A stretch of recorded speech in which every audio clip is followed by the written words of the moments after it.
Are you moving to Spain? Did I hear that correctly? My wife is Spanish, and she really wanted to be close to her family and her friends and her culture, so we're going to do that. Richard Gere, Hollywood heartthrob turned global exile, has been quietly dismantling his American empire. But behind the real estate deals and headlines lies a deeper truth, one that's making fans tear up across the globe. What does it mean when a man like Gere walks away from it all? And what does he leave behind? But before we look at that, how did a Buddhist actor banned from China— Now you're going to do something weird. Well, no, not that weird, because I don't think I could do anything weirder than what the Dalai Lama did here. build a $120 million fortune that doesn't feel like wealth, but like a legacy? From pretty boy to pretty wise. We all know Richard Gere as the silver-haired heartthrob, the guy who taught Julia Roberts how to love in Pretty Woman, the naval officer who swept Deborah Winger off her feet, and the slick lawyer who danced his way out of a murder case in Chicago. But what if I told you Richard Gere wasn't trying to be Hollywood's eternal ladies' man? Honestly, he got tired of being everyone's fantasy. See, back in the 80s and 90s, Gere was that guy. Studios couldn't print scripts fast enough with him in mind. He had the cheekbones, the charm, the slow, deliberate stare that made directors call "cut" just to catch their breath. He wasn't acting, he was the role, the epitome of suave.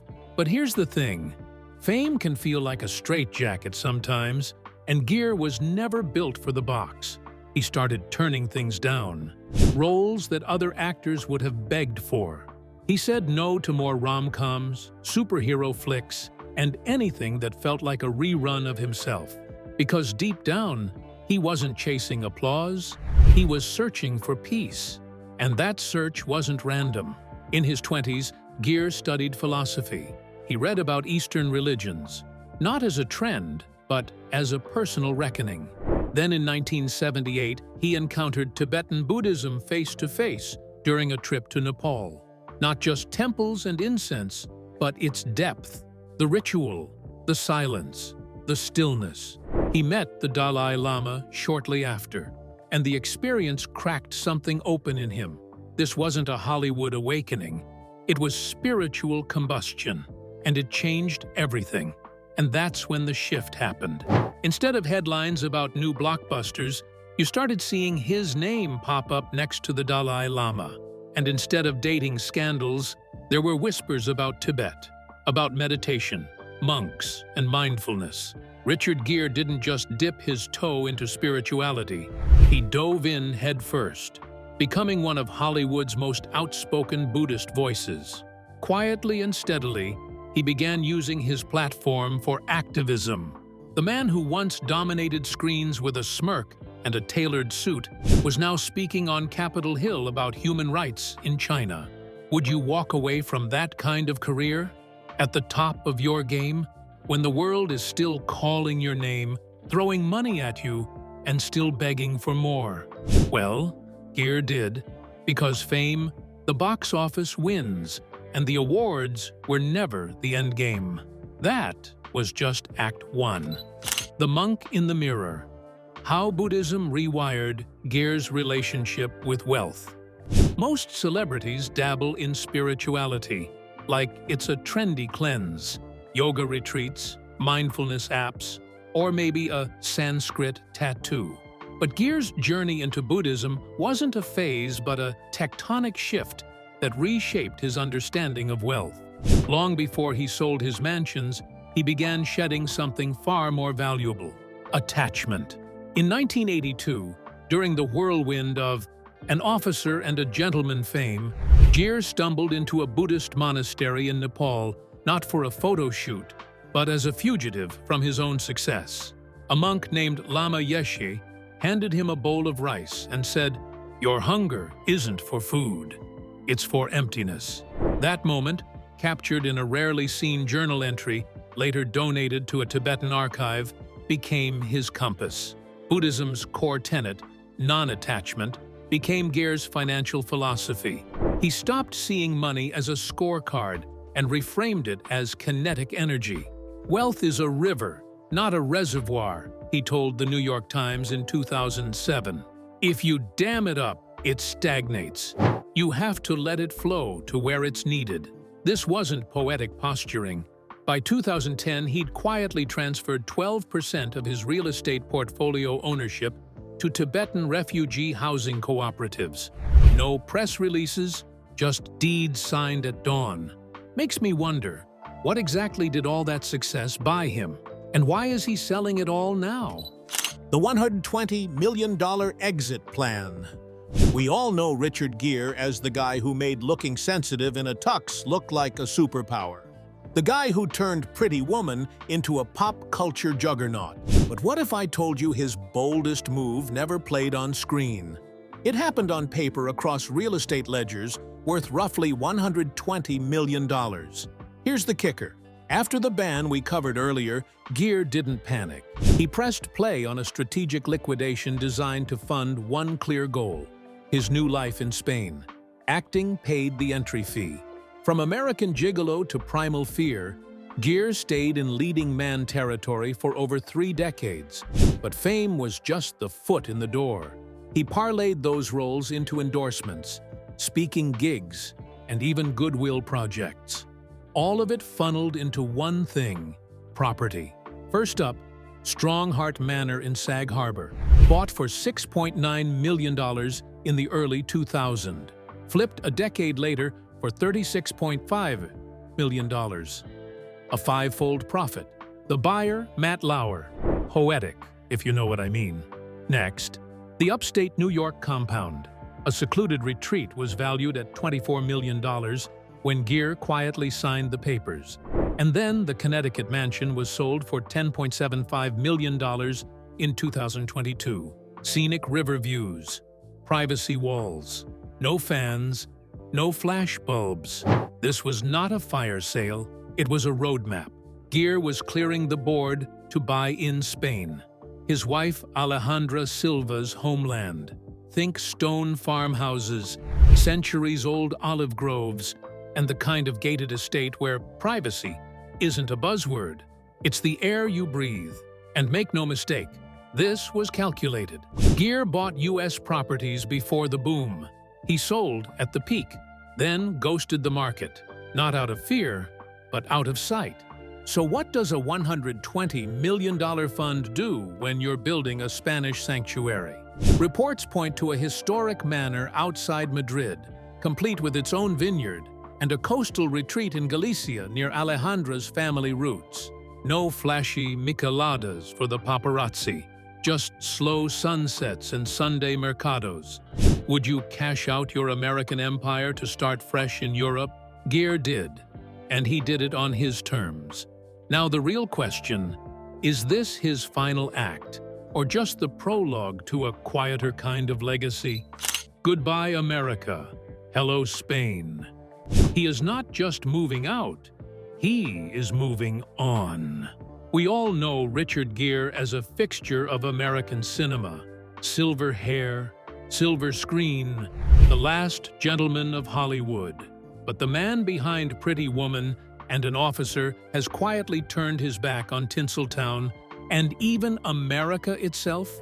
Is he chasing silence, sanctuary, and maybe a spiritual reset? Richard Gere is relocating to Spain, and this move is not about real estate. It is about rebirth. He is not just changing his address, he is rewriting the final act of his life. His wife, Alejandra Silva, is Spanish, born in Galicia, and raised with the kind of grounded old-world charm that Hollywood often forgets. Their shared life has always leaned toward the quiet corners of the world, the kind with stone walls and olive groves.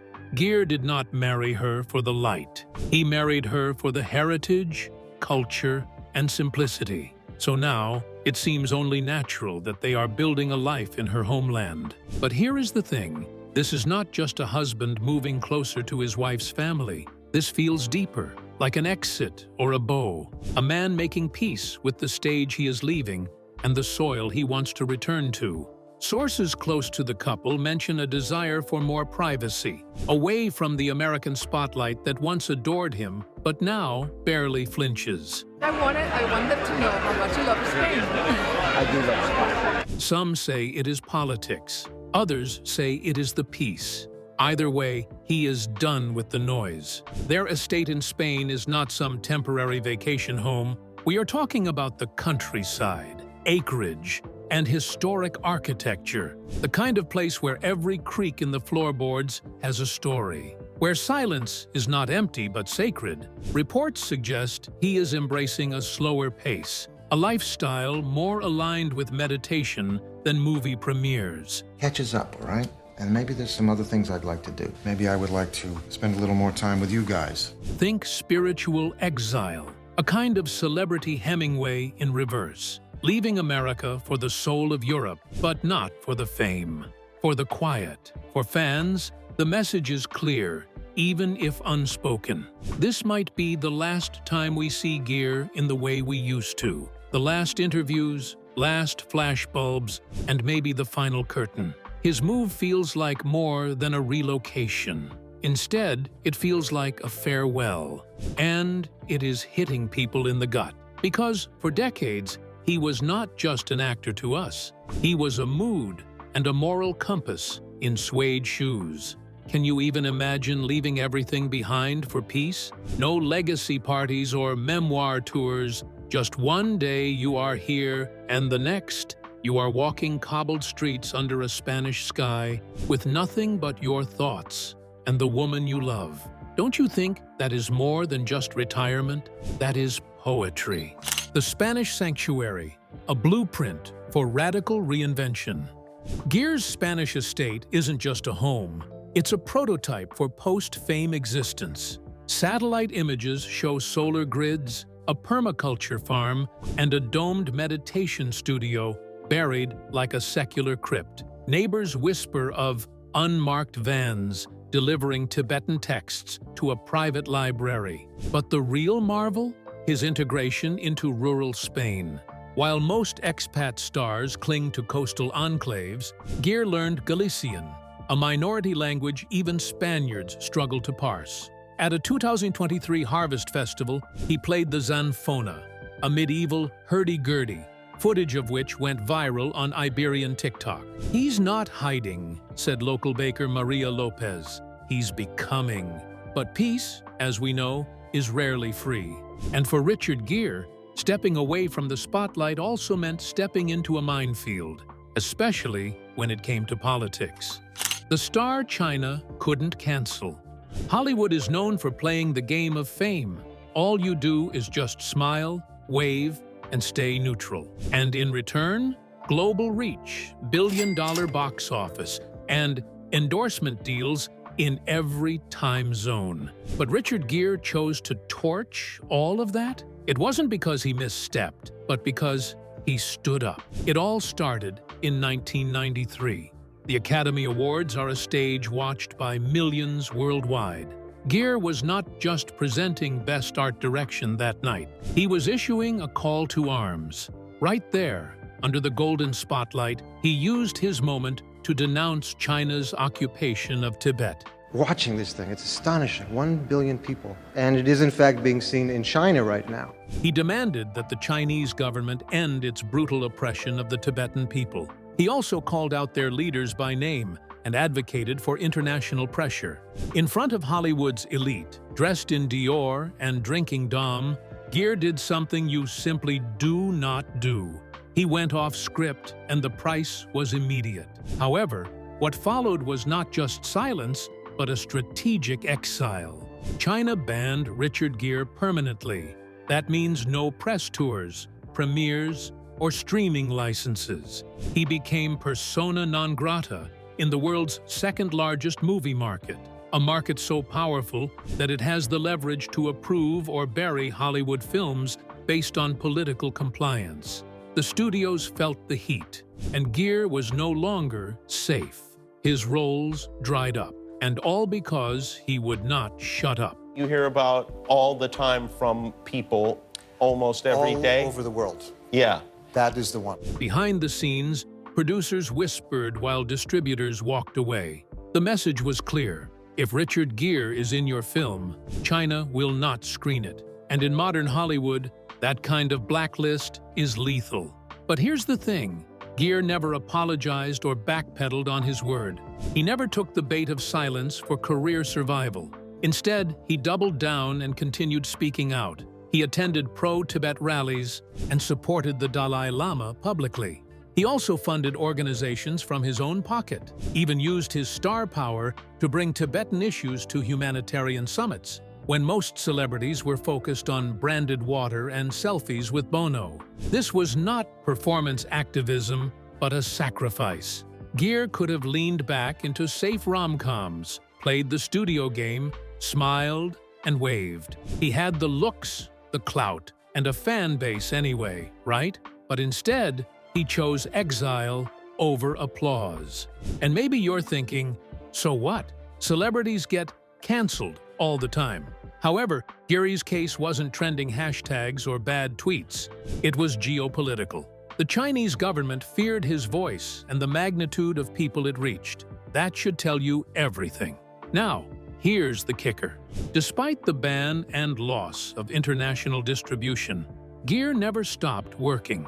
He pivoted to indie films, funded projects himself, and made art that mattered to him, not for charts, but his own conscience. The films that never were.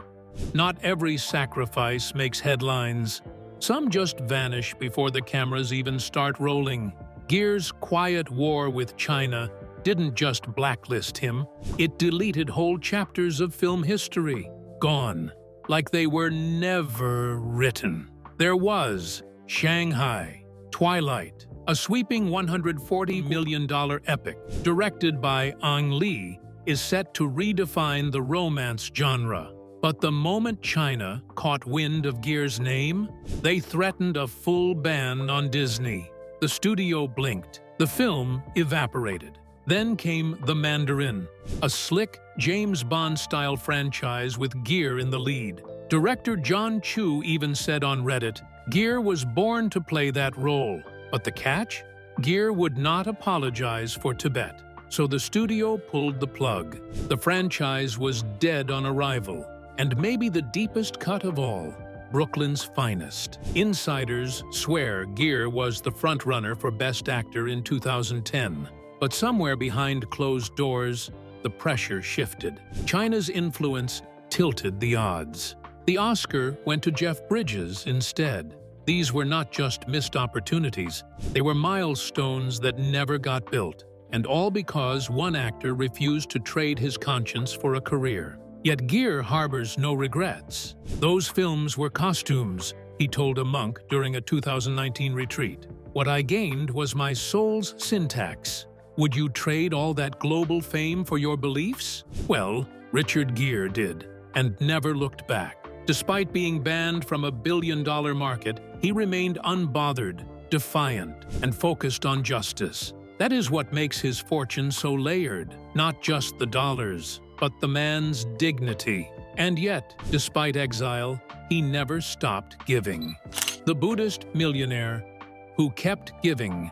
For years and years, Richard Gere has cemented his name in our hearts as the box office king of the late 80s and early 90s. But what if I told you that is not what he wanted to be known for? Most millionaires build empires and fancy the term self-made. Gere built something else entirely. He was more about a legacy of compassion and intention. He builds a habit of relentless giving, all under the radar. No clout or cameras, just impact. And there are receipts of his legacy all over. The Gere Foundation, for example. This is his personal philanthropic arm. It is not just a vanity project, by the way. It is a quiet force that has been funneling millions into causes most celebrities wouldn't even mention on a red carpet. I am talking about AIDS research, refugee relief, and environmental protection. And the one that means the most to him is Tibet. This was not a PR stunt to lure in more audience, you know?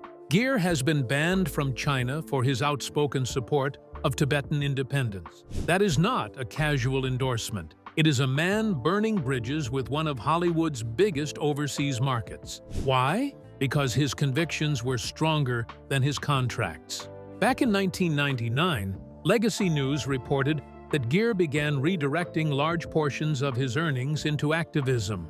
As his peers were buying islands, he financed healthcare in Nepal and built schools in India, supporting HIV-positive children in the Bronx. Yahoo's coverage pointed to over $1 million in personal funds Gere donated in a single year to support grassroots organizations. Not corporate charities, but real people facing real consequences. He once said, "Money is not evil, but it is powerful. And in the hands of someone rooted in Buddhist philosophy, it becomes something else entirely, a tool rather than a trophy." TikTok users recently unearthed an old clip of Gere at a benefit dinner, where he calmly explained, "You cannot hold on to money. You can only let it pass through your hands with purpose." That line alone hit a nerve. It was clipped, shared, and viewed millions of times globally. Because who talks like that anymore? In a culture built on excess, Gere quietly practiced detachment. The Buddhist notion is that wealth is temporary, but compassion eternal. And before you ask, no, this is not the usual celebrity virtue signaling. Gere did not post every act. He did not monetize his giving. He did not build a lifestyle brand around his morals. He just gave consistently without applause. It is almost subversive in a way. A man raised inside the Hollywood machine, choosing humility over legacy, impact over opulence.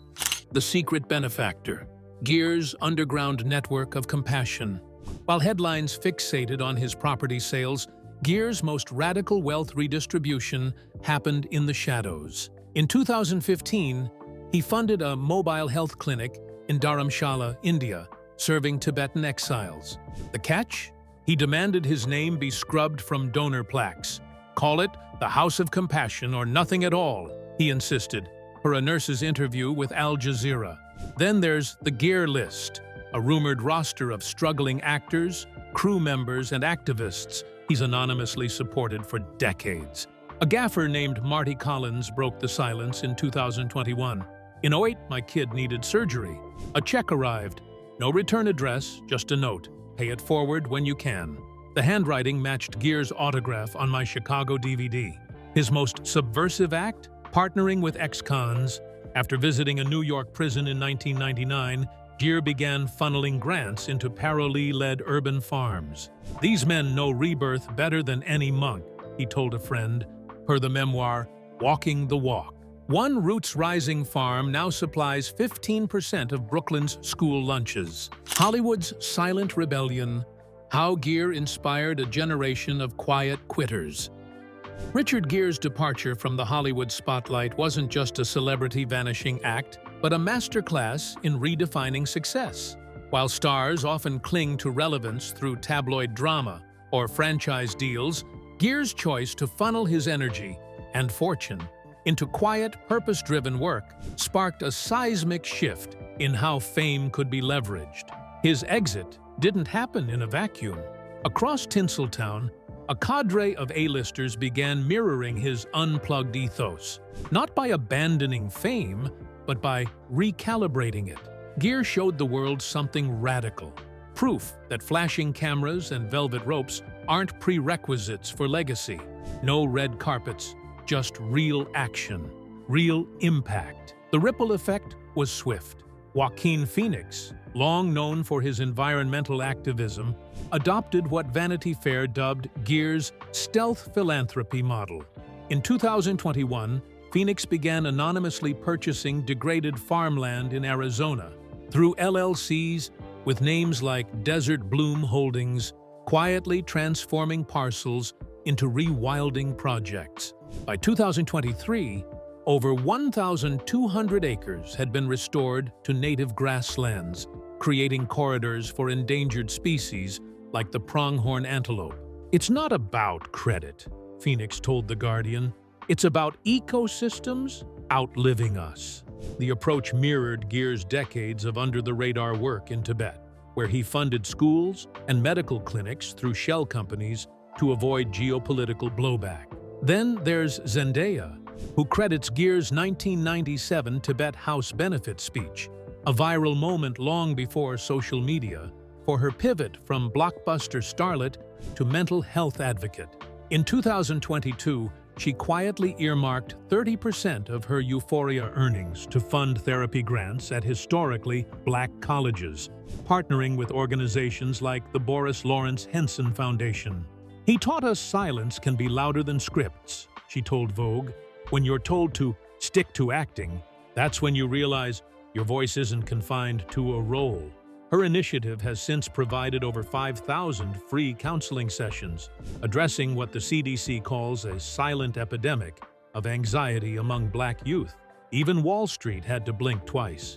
In 2023, Morgan Stanley dropped a bombshell report titled The Gere Effect, linking his $120 million property sell-off, divesting luxury estates to fund affordable housing cooperatives, to a 17% surge in values-based investing among millennials. By a little more than 1% in the pre-market to 90.88. This line right here, I think this line important for the whole industry. The data revealed a generational pivot. 68% of investors under 40 now prioritize ESG, environmental, social, governance, metrics, up from 42% in 2018.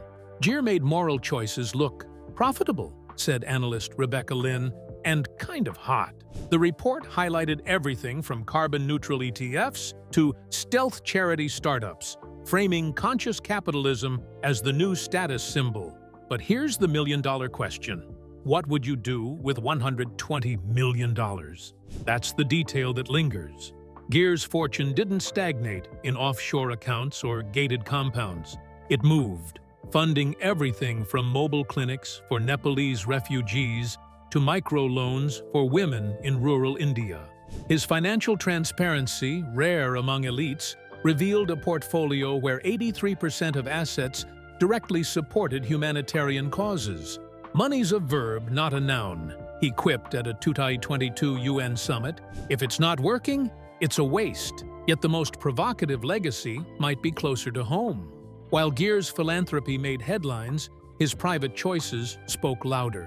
In 2020, he transferred ownership of his remaining New York properties to his 3 adult children under one condition: the assets must generate social good, whether as low-income housing or community arts spaces. "Inheritance isn't a handout," he told Forbes. "It's a responsibility."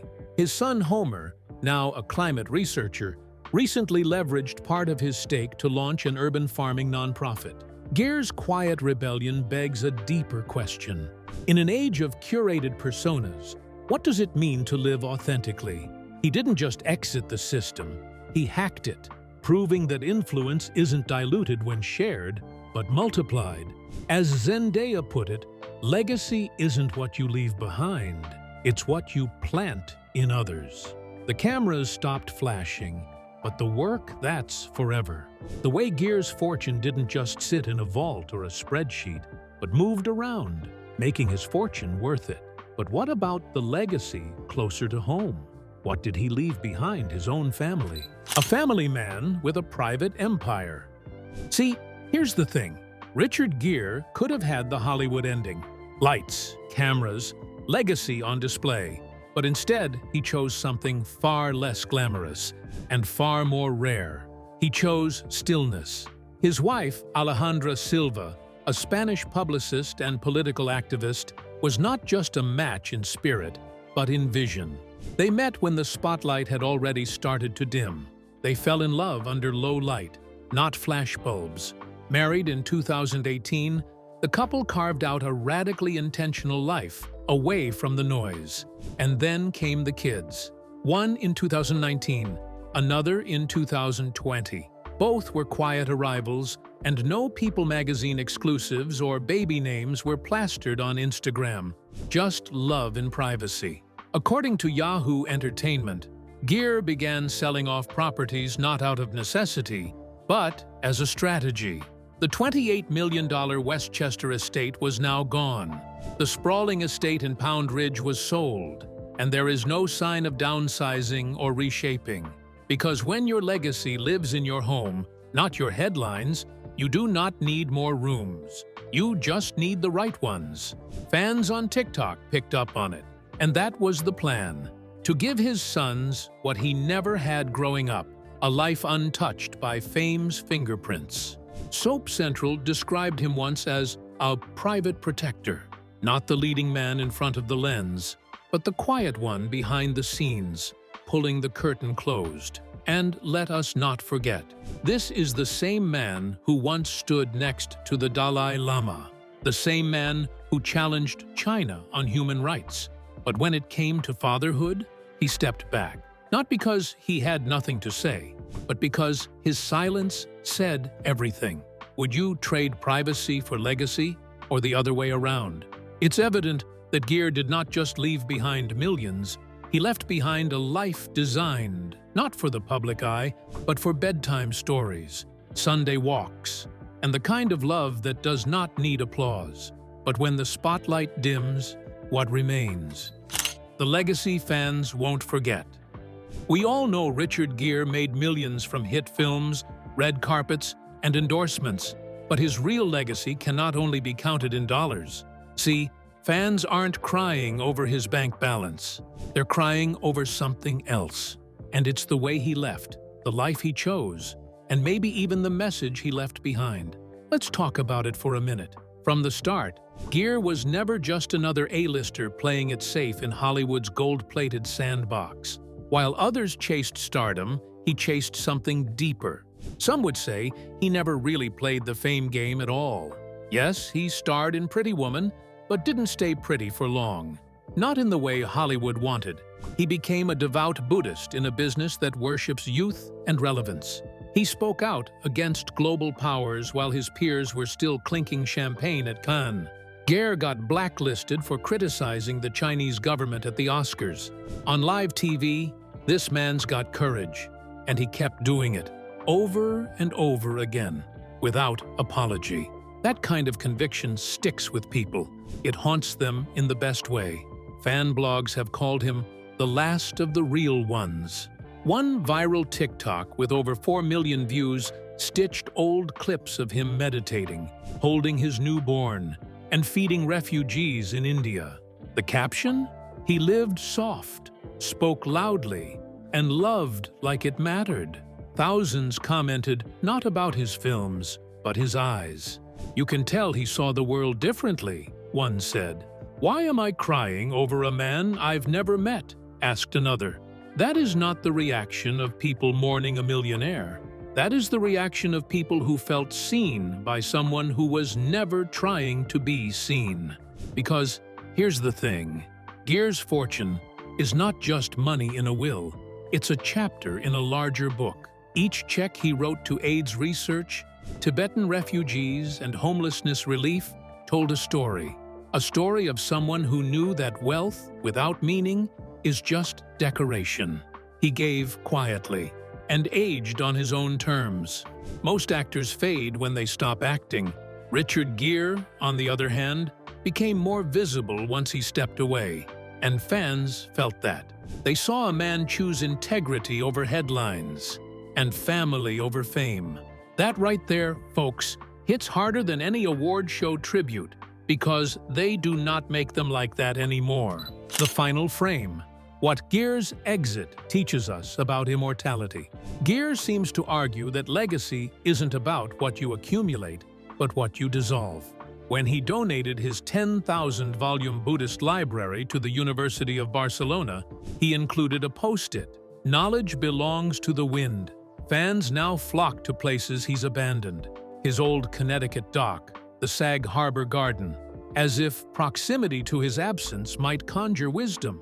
Psychologists call it Gere's ghost syndrome, the phenomenon of feeling guided by voids. As the lights dim on his American chapter, one truth remains. Richard Gere didn't just leave a fortune, he left a manual for disappearing, a testament to the art of exit. And in a world obsessed with going viral, he chose to go quiet. So, when people say, Richard Gere left behind a fortune, they're not just talking about assets, they're talking about impact, The kind that makes you ask, does his story inspire you or break your heart? And as his story fades from the screen, what will we remember?